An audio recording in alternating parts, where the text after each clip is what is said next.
Hello అండి అందరికీ, నేను విష్ణు చైతన్య పంపి. Welcome back to VC media. Malkajgiri మొత్తం బీజేపీ, ఇటు కాంగ్రెస్, ఇటు బీఆర్ఎస్ అభ్యర్థులు ఎవరైతే ఉన్నారో ఖరారు అయిపోయారు. ఇప్పుడు ఎవరు గెలుస్తారు మొత్తం ఈ ముగ్గుట్లో చూసుకోండి. ఎందుకంటే మెయిన్ పార్టీలు ఈ మూడే, బీజేపీ, బీఆర్ఎస్, కాంగ్రెస్. ఈ మూడే గట్టి పోటీ చేస్తుంది. కాబట్టి మల్కాజ్గిరి చూసుకున్నట్టయితే మల్కాజ్గిరికి అసలు ఈ మూడు పార్టీలకు ముగ్గురు పోటీదారులు ఎవరు అనేది ఒకసారి చూద్దాం. ఫస్ట్ బీఆర్ఎస్ నుంచి రాగిడి లక్ష్మారెడ్డి, సెకండ్ బీజేపీ నుంచి ఈటెల రాజేందర్, థర్డ్ కాంగ్రెస్ సునీతా మహేందర్ రెడ్డి. ఈ ముగ్గురిని చూసుకుందాం. ఇటు ఇద్దరు మగవాళ్ళు, అటు ఒక ఆడవాళ్ళు సైడ్ నుంచి. ఇప్పుడు ఈ ముగ్గురిని చూసుకున్నట్టయితే ఈ మల్కాజ్గిరిలో గెలిచే ఛాన్స్ ఎవరికి ఎక్కువ ఉంది? ఇటు బీఆర్ఎస్ మొన్ననే కొంచెం ఓడిపోయి ఒక చిన్న బాధలో ఉంది. ఇప్పుడు మళ్ళీ ఎలక్షన్స్ వచ్చేసినాయి. ఎందుకంటే మొన్న డిసెంబర్లోనే అయింది, ఇప్పుడు మళ్ళీ ఎలక్షన్ వచ్చింది. తర్వాత ఇటు కాంగ్రెస్ చూసుకున్నట్టయితే ఇప్పుడే అధికారంలోకి వచ్చింది, తెలంగాణలో ఇప్పుడే అధికారంలోకి వచ్చింది. సో వాళ్ళు చేసిన డిసెంబర్ నుంచి మార్చి దాకా వాళ్ళు చేసిన పనులు కానీ అది అట్లా ఎఫెక్ట్ ఎట్లా ఇస్తుంది?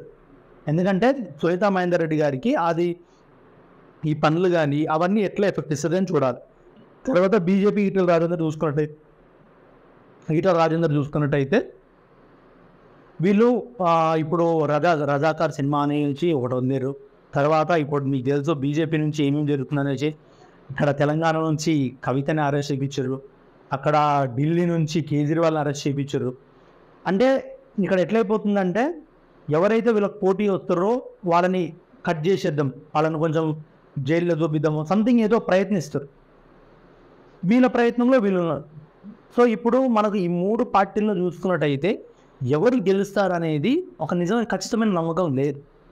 ఎందుకంటే నిజం చెప్పాలంటే లాస్ట్ ఎలక్షన్స్, డిసెంబర్లో జరిగిన లాస్ట్ ఎలక్షన్స్ ఏమైపోయిందంటే అందరూ వన్ సైడెడ్ అనుకున్నారు. వన్ సైడెడ్ వారు ఎట్లన్నా, ఎందుకంటే ఎంత ఇదన్నా కేసీఆర్ వస్తారు అనేది. అంటే మేము సర్వే చేసినా కూడా మా దాంట్లో 90% ఆఫ్ పీపుల్ కేసీఆర్కే ఓటేసారు. సో ఆ రకంగా చాలామంది అందరూ వన్ సైడెడ్ కేసీఆర్ అనుకున్నారు. కానీ ఎవరికి తెలియకుండా కాంగ్రెస్ వచ్చింది. అంటే మనం ఎంత అనుకున్నా ప్రతి ఒక్క మనిషిలో ఏం అవుతుందో, అసలు అతను ఏమనుకుంటుండో, వాళ్ళు ఏమనుకుంటారు, ఒక రాజకీయ నాయకుడు మనకు వస్తే ఏం చేస్తాడు అని వాళ్ళు ఏ రకంగా ఆలోచిస్తారో అందరికీ తెలియదు. మనం ఏదో ఒక 40 to 40% పీపుల్ని ఆధారంగా మనము చెప్పేస్తాం వీళ్ళు గెలిచారు. కానీ అట్లా ఏం లేదు. మనం అనుకునేవన్నీ తలకిందులు అవుతుంది. అనుకునే అవ్వచ్చు, తలకిందులు అవ్వచ్చు, అట్లేదు పరిస్థితి.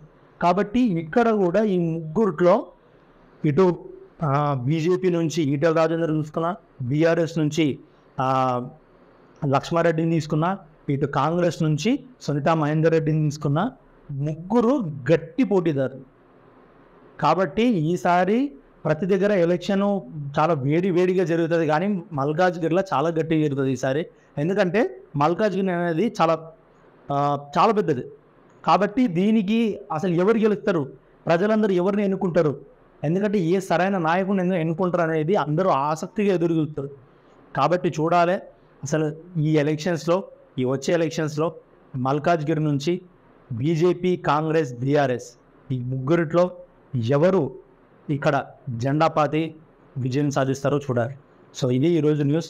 మీ అందరికి నచ్చుతున్నాయని ఆశిస్తున్నా. మీ అందరికి వీడియో నచ్చినట్లయితే లైక్, సబ్స్క్రైబ్, షేర్ చేయండి అండ్ సపోర్ట్ చేయండి మా వీసీ మీడియాని. దిస్ ఇస్ విష్ణు చైతన్య పంపి, వీసీ మీడియా.